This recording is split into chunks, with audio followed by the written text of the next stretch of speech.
हरे Krishna. Krishna devotion channel के सभी भक्तों का स्वागत है। आइए बढ़ते हैं प्रभु की भक्ति की ओर, कृष्णा अमृत कथा की ओर। कृष्ण चरित अमृतम में आज हम श्रवण करेंगे भाग 215 और आज के भाग का शीर्षक है कुब्जा की प्रतीक्षा। गुरुकुल से अपनी शिक्षा संपूर्ण करके कृष्णा वापस आ रहे हैं और उनको याद कर रही है, स्मरण कर रही है कुब्जा। कुब्जा याद करती है कि उन भुवन सुंदर ने कैसे मेरी चिबुक को छुआ था। उनका वो स्पर्श, वो ऐसी ही स्थिति में खोई हुई है। और जैसे ही उसने सुना कि अवंतिका से कृष्ण वापस आ गए हैं आज मथुरा, तब से तो वो और भी पागल हो गई है और महल को सुबह से सजा रही है और अपनी एक सेविका से कहती है, तू मेरी बात क्यों नहीं सुनती? कमल की माला मुझे 2 चाहिए, एक मेरे कृष्ण को और एक मैं पहनूंगी। बस हम दोनों कमल की माला पहनेंगे। ये है हमारी सेज, इसमें फूलों को बिखेर दे, गुलाब का जल छीट दे, सिराने में गुलाब का गुच्छा बनाकर रख दे। मेरे प्रियतम को सुखद लगना चाहिए। और ऐसा सब करके सेविका को सुबह से कार्य में लगा रखा है कुब्जा ने। कुब्जा कहती है कि भगवान श्री कृष्ण ने कहा था कि मैं तेरे घर आऊँगा और उन्होंने मुझसे यह बात राजपथ में कही थी, तब तो वो आएंगे ही ना। मैं क्यों जाऊँ उनके महल में? और अगर मैं उनके महल में गई तो लोग हंसेंगे, कहेंगे कंस की दासी अब कृष्ण को अपना बनाने चली है। मैं क्यों बनाने लगी उन्हें अपना? उन्होंने ही कहा था मैं आऊँगा तेरे घर, वो ज़रूर आएंगे।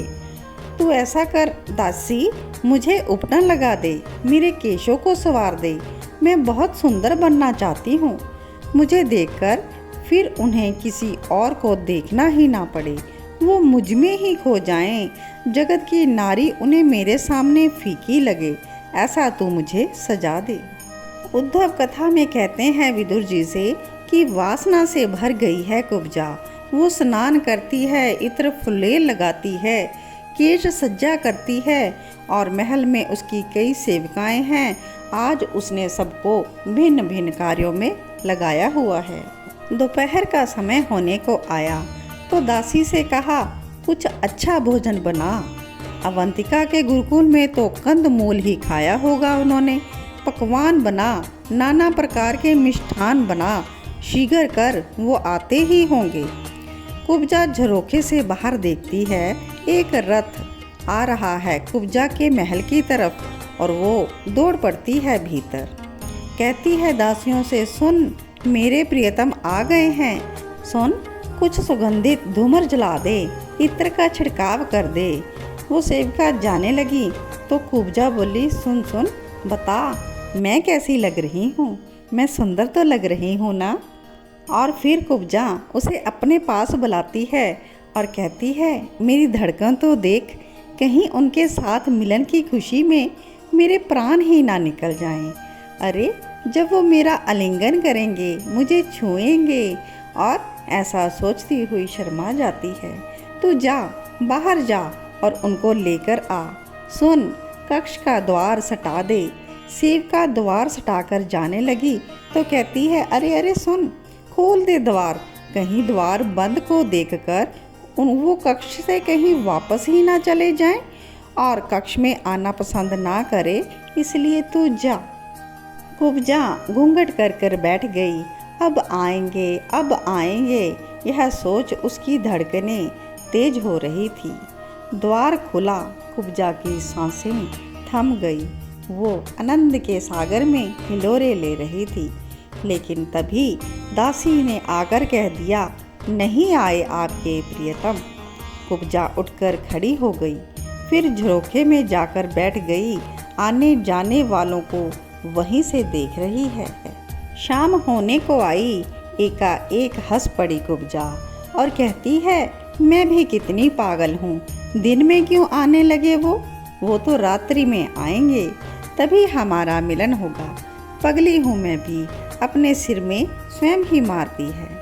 चलो अब रात्रि में मिलन की तैयारी करते हैं। हंसती हुई फिर से तैयारी में लग जाती है। अंग राग लगाती है अपनी देह में, फिर से सजती है। सुंदर वस्त्र पहनती है, पुष्पों को बिखेर देती है सेज में, पुराने पुष्पों को हटा देती है। घी के दिए में सुगंधित तेल डालकर जला देती है। भीनी भीनी सुगंध फैल रही है उसके महल में। तभी कुब्जा की सेविका आकर सूचना देती है कि एक रथ महल की ओर आ रहा है, और अब उसे विश्वास नहीं हुआ तो वो स्वयं गई देखने। सामने महल के रथ खड़ा है और वो महल अकरूर जी का था। सच में अकरूर जी के महल में रात्रि के समय श्री कृष्ण गए थे राजकीय चर्चा करने। कुब्जा अपनी सेविका के गले लग जाती है।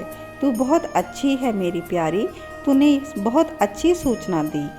और कुब्जा भीतर जाती है, फिर से इत्र का छिड़काव करती है, कहती है ये पुष्प बासी हो गए हैं और मैं नए पुष्पों को फिर से बिखेर देती हूँ। आईने के सामने जाकर खड़ी हो जाती है और अपने आप को सजाती है। फिर सेज में आकर घूंघट डालकर बैठ जाती है। कुब्जा की देह में भुवन सुंदर के स्पर्श की कल्पना से ही कंपन हो रहा है। वो अति आनंदित होकर बार बार रोमांचित हो रही है। और अब आए हवा चलती है। कुब्जा को लगता है वो अब आए। आहट आती है तो लगता है वो अब आए। कुछ पत्ते गिरते हैं वृक्षों से, उसे लगता है वो अब आए। पर इतने में सेविका ने आकर सूचना दी, रथ तो चला गया। और घूंघट हटाते हुए वो भागी झरोखे से। उसने अपने देखा कि श्री कृष्ण सुवर्ण रथ में बैठकर वापस जा रहे हैं। कुब्जा से यह सब देखा नहीं गया। वो भीतर गई, उसने सेज को बिगाड़ दिया। रोने लगी वो, उसकी आंखें क्रोध से लाल हो गई। फूलों की सारी सजावट बिगाड़ दी उसने। अपने महल के सारे आईने तोड़ दिए उसने। केशों को बिखेर लिया कुब्जा ने और कहती है राधा राधा। वो राधा उसकी प्रेसी है ना, मुझसे सुंदर होगी क्या वो राधा। कुब्जा धड़ाम से गिर पड़ती है। उद्धव कहते हैं तात, श्री राधा के चरण रज के समान भी नहीं है ये कुब्जा। श्री राधा का प्रेम उच्चतम है। श्री राधा के चरण धूल की कामना शिव ब्रह्मा आदि भी करते हैं। फिर उद्धव कहते हैं नहीं नहीं, श्री राधा के चरण की धूल नहीं, गोपियों के चरण की धूल की कामना। फिर श्री राधा कैसी होंगी, उनका प्रेम क्या होगा। ये जो कुब्जा है ना, ये मात्र देह का सुख चाहती हैं श्री कृष्ण से, पर चाहती तो श्री कृष्ण से ही है ना, इसलिए ये भी धन्य है, उद्धव ने बताया। तो आज के लिए इतना ही, और इसके आगे के भाग में हम श्रवण करेंगे कि क्या श्री कृष्ण कुब्जा के महल में आए। तो यह जानने के लिए श्रवण करते रहें कृष्ण चरित अमृतम। और अगला पाठ आप श्रवण कीजिएगा कि कृष्ण कुब्जा के महल में आते हैं या नहीं। तो इसकी जानकारी आपको अगले एपिसोड में मिलेगी।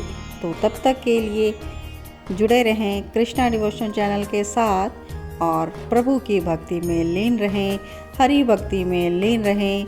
भक्ति करना और करवाना ही हमारा मोटिव। प्रभु की कथा श्रवण करते रहें। जय श्री कृष्णा।